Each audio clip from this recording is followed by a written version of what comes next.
नमस्कार। फिर से एक बार स्वागत है मेरे चैनल पर। मैं हूं राज। आप देख रहे हैं हाईवे नाइट।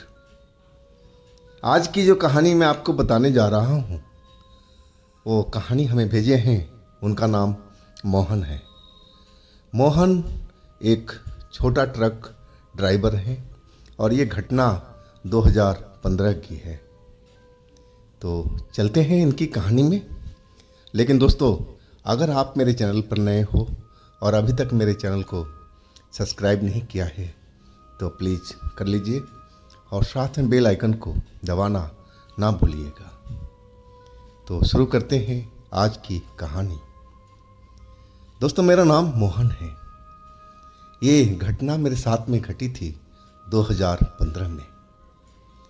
मैं एक छोटा ट्रक चलाता हूँ और मैं दिल्ली में रहता हूँ। हमारा जो ट्रक था सुबह से उस दिन खाली था। मैं ग्राहक का इंतज़ार कर रहा था अपने ट्रक वाले अड्डे पर। लेकिन पता नहीं आज किसका मुंह देखकर निकला था कि शाम को 3 बजे तक मेरे पास में कोई भी कस्टमर नहीं आया। मैं सोचने लगा कि आज हमें खाली ही अपने घर वापस जाना पड़ेगा। अब जो हमारे अड्डे पर ट्रक थे सारा का सारा निकल चुके थे और मैं था और एक ट्रक और था। तभी एक कस्टमर आ गया वहाँ पर। उसको कुछ घरेलू सामान लेकर के फरीदाबाद जाना था। घर का कुछ सामान वगैरह था। बोला कि हमारा सारा सामान रेडी है और आपके ट्रक में आ जाएगा। दूसरा जो ट्रक था वो थोड़ा लंबी बॉडी का था, वो बड़ा लग रहा था उसको। कह रहा नहीं, इतने बड़े ट्रक की ज़रूरत नहीं है, हमारा सामान छोटा ही है और इस ट्रक में आ जाएगा, आप चलोगे? मैंने बोला हाँ चलेंगे। फिर पैसा वैसा तय हो चुका था। आप उसके घर हम चले गए। वहाँ अब जो सामान बताया था छोटे छोटे लेकिन वजनी सामान थे। सामान तो हमारी गाड़ी में बिल्कुल फिट हो जाते, लेकिन वजन वाला सामान था। लेबर उन्होंने मना कर दिया था, कहा कि हम खुद ही उठा कर रख देंगे। वो घर में कई लोग थे, लेकिन जब उठाने लगे तब पता लगा कि कितनी मेहनत है उसमें। आखिरकार वो कहने लगे भाई अपने लेबर को आप बुला लो, फ़ोन कर लो। लेकिन अब लेबर भी मेरे पास में नहीं थी, वो दूसरे ट्रक में चले गए थे।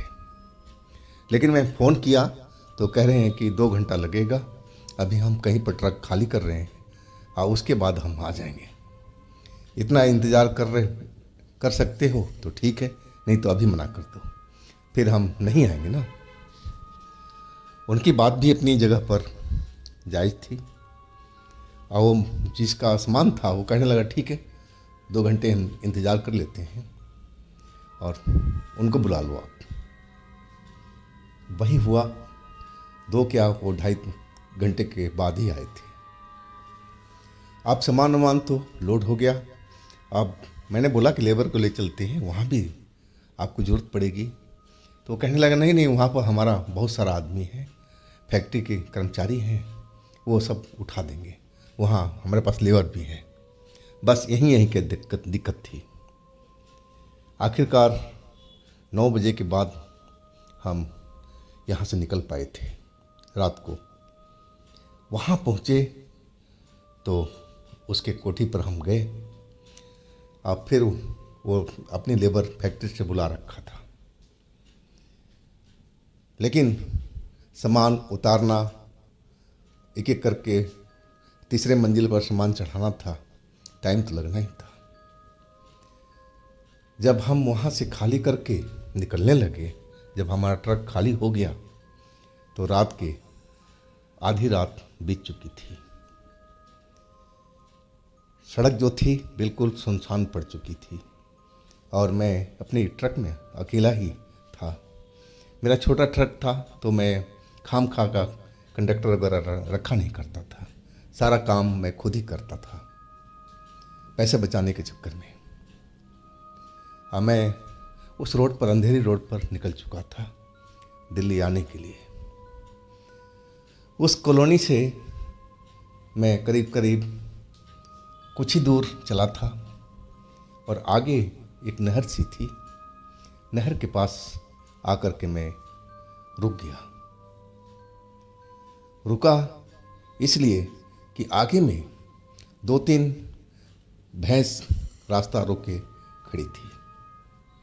वो बिल्कुल मेन रोड पर बिल्कुल हट नहीं रही थी। मैं बहुत कोशिश कर लिया हॉर्न बजा बजा करके, लेकिन बात नहीं बनी। आखिरकार मुझे अपना ट्रक रोकना ही पड़ा और ट्रक से उतर करके मैं उनको हाँकने लगा कि वो सड़क छोड़ करके भाग जाए, साइड में हट जाए कि मैं अपना ट्रक निकाल पाऊँ।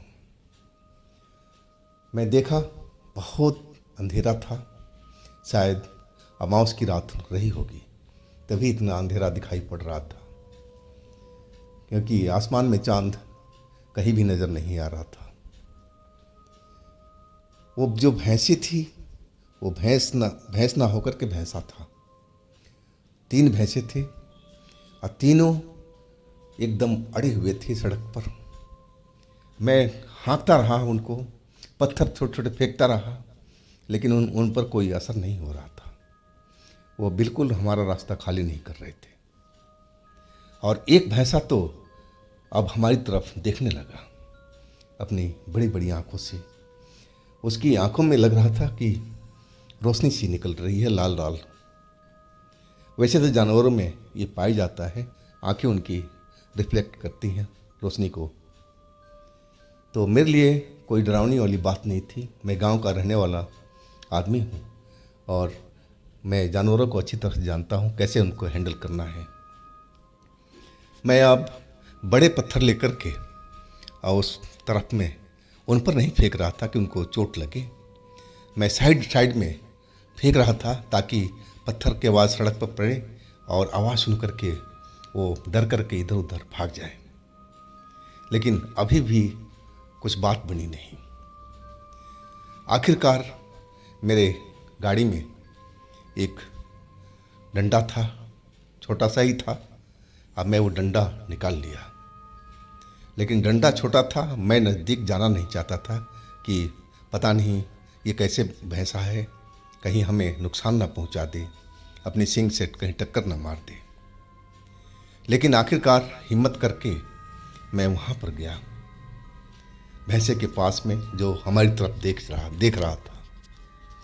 आज जैसे ही मैं डंडा लेकर के गया, वो भैंसा तो हमारी तरफ मारने के लिए दौड़ पड़ा। अब मैं अपने ट्रक के साइड में पीछे की तरफ भागा।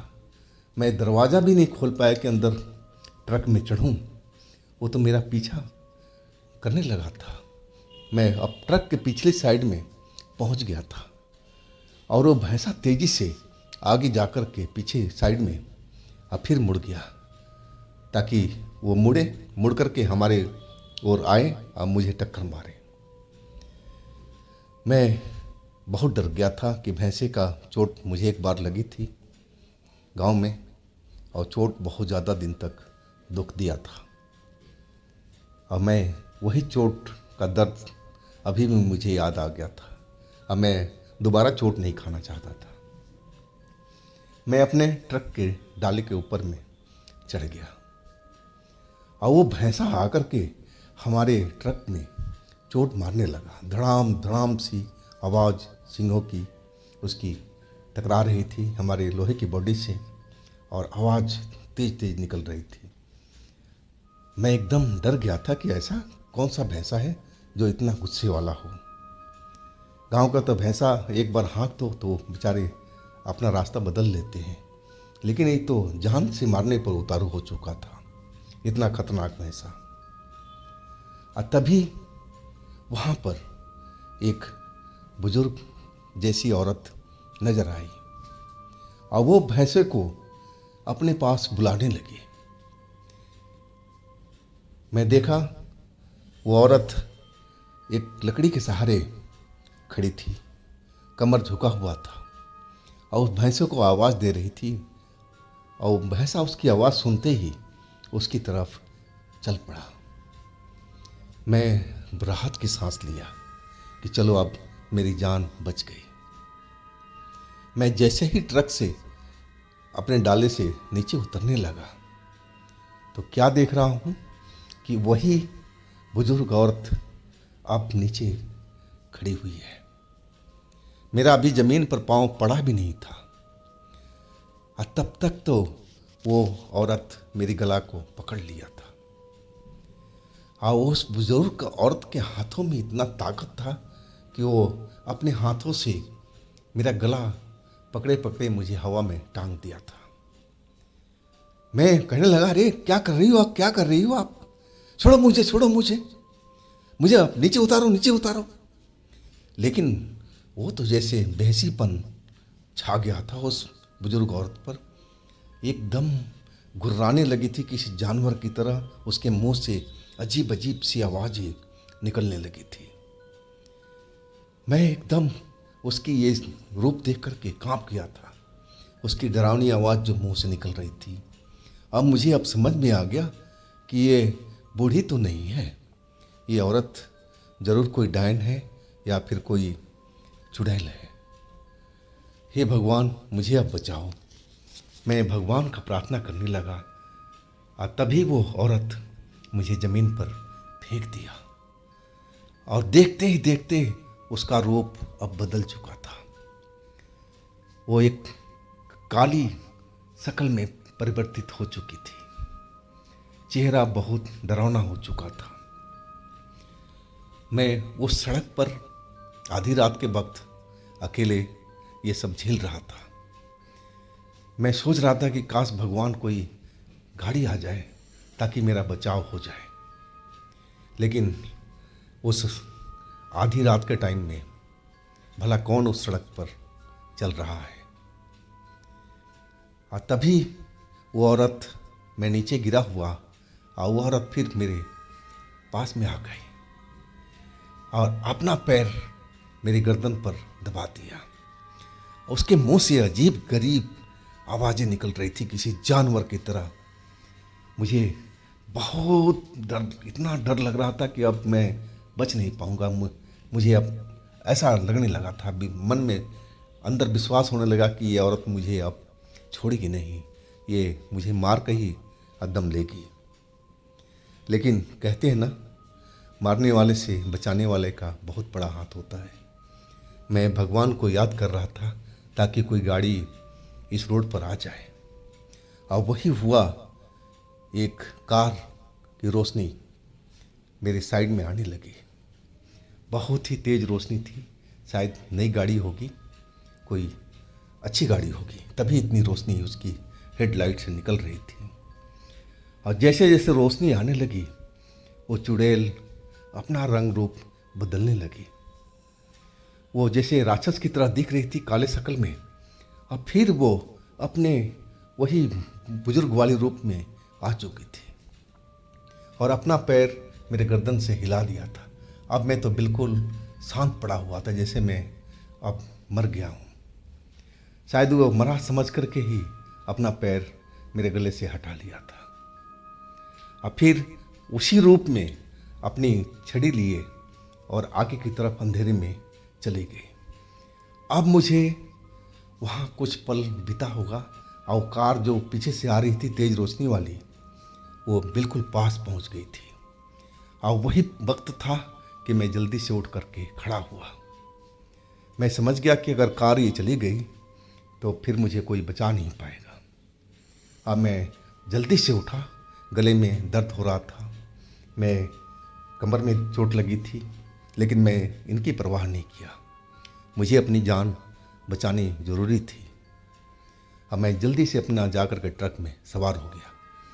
सामने देखा जहाँ पर वो भैंसे खड़े थे, अब वहाँ पर एक भी भैंसा दिखाई नहीं पड़ रहा था।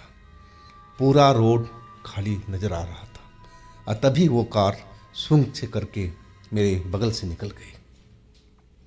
अब मैं भी अब अपना ट्रक स्टार्ट कर दिया था और उस कार के पीछे पीछे मैं चल पड़ा। कुछ दूर तक मैं जाता रहा और फिर वो कार तेज़ी से आगे निकल गई थी।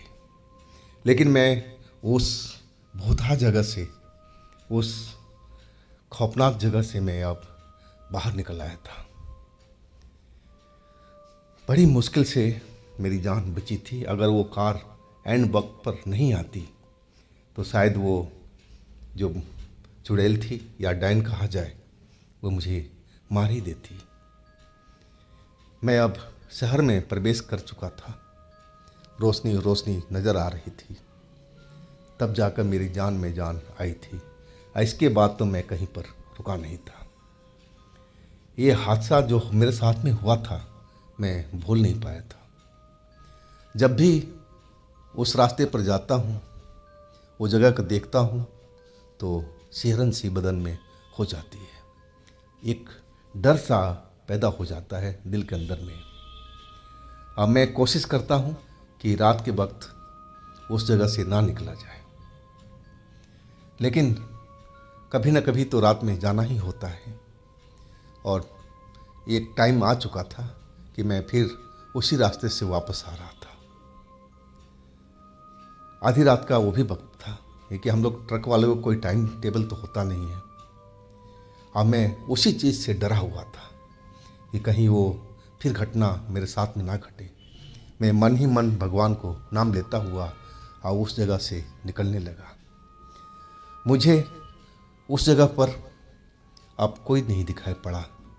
कोई भैंसा नहीं था, ना वो बुजुर्ग औरत थी। बिल्कुल सुनसान पड़ा था। हाँ, इसके बाद में अगली बार में मैंने पता किया था कि आज आखिर ये सब क्या चल रहा था उस दिन में।